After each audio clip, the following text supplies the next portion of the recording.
except Israel. So there's never been this like Al-Qaeda-Israel hostility.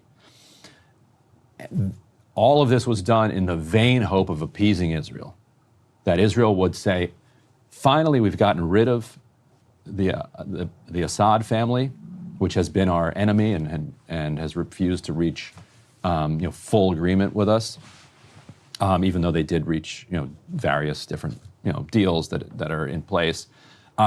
And so finally, we can now have a neighbor that we can coexist with. There was hope that Israel would see it that way. Israel does not see it that way. Israel sees it as an opportunity to expand the land that it controls, continuing with this very confusing thing where, on the one hand, Israel has a right to exist. On the other hand, refusing to ever define where the borders of Israel end. Because if it has a right to exist, but it doesn't ever define where its borders are, then does it have a right to exist in southern Syria?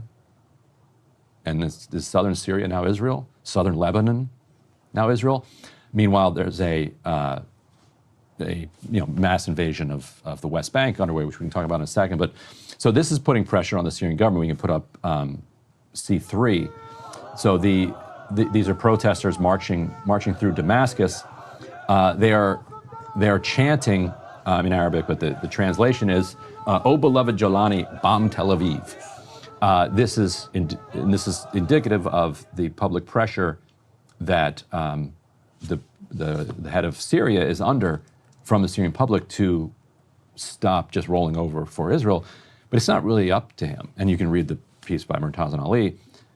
They don't have the capacity to do anything against. They're still fighting.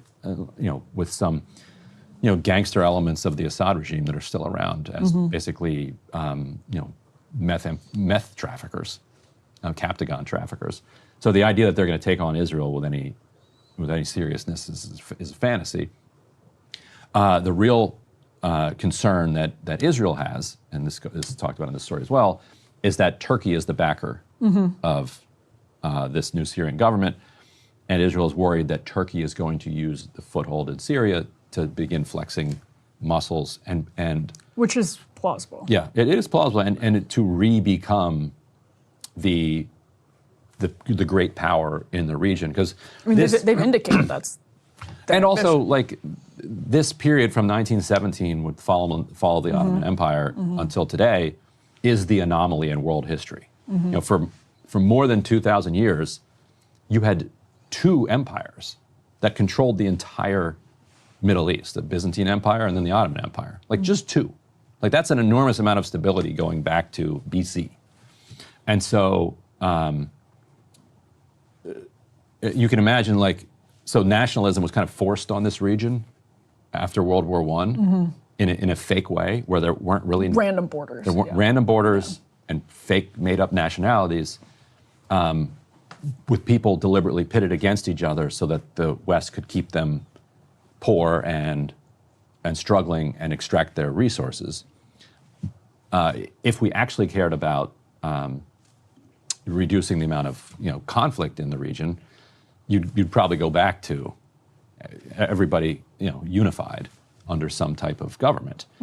This was the dream that kicked around as the kind of pan-Arab socialist movement, which said we're not Iraqis and Iranians and Turks and Syrians. We're Arabs. Arabs and Persians, and we're all in this area together. Now Turkey has a different idea back in the back of Erdogan's mind, where he's going to say, "Well, how about we just bring back the Ottoman Empire?" And then Israel's like, "Well, wait a minute. Where do we fit into that?" Sets off some red flags. Yeah, hold on a second.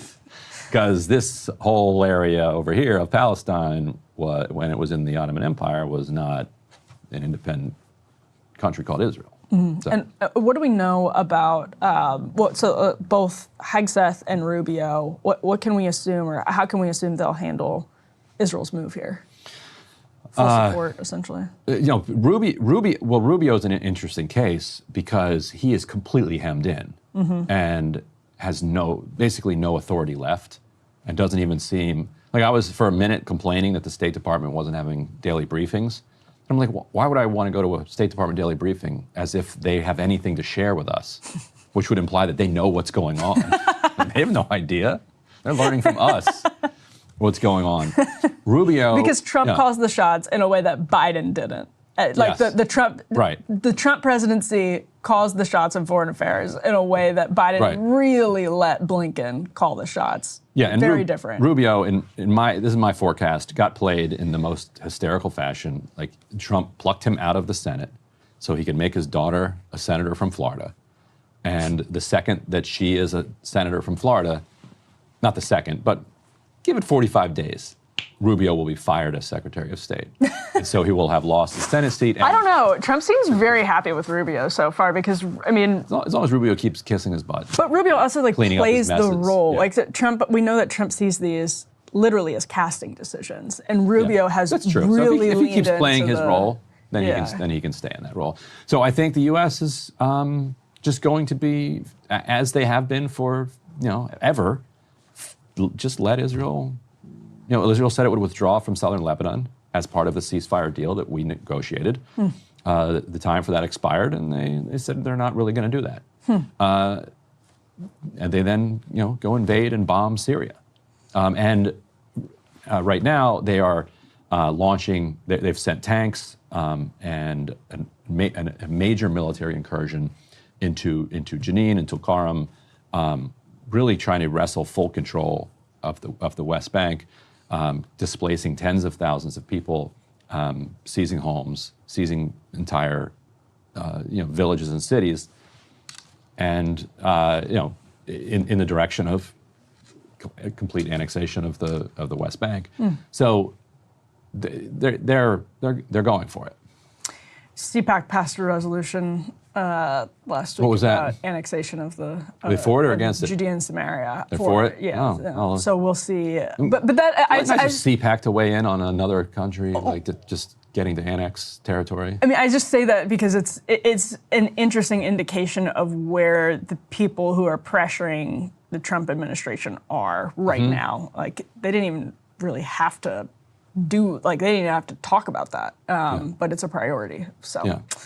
So look, Israel has unlimited weapons from the United States, and it has the military capacity to throw people out of their homes and seize more land. It's 2025, and they're going to do that. So I guess I hope that they're proud of themselves. Well, so Trump obviously is not the ideologue that Mike Huckabee, his ambassador to Israel, is, and the people who Huckabee represents ideologically, which is a big chunk of professional Republican politics. But Trump has, did the ceasefire, for example, as Biden was leaving office, helped the ceasefire, sent Steve Witkoff to aid Blinken in the ceasefire agreement, to the chagrin of the Huckabees of the world. So it's not as though they're fully in control. Trump, will push back when he thinks it's detrimental to his goal of looking like the peacemaker in chief, as we hear the White House repeatedly refer to him to, but not always. Yeah. So that'll be an interesting one to watch for sure. Hey, if you liked that video, don't forget to hit the like button and subscribe to Breaking Points. If you want to see the rest of Counterpoints, go to breakingpoints.com to become a premium member and get the full uncut show every morning in your inbox and on Spotify.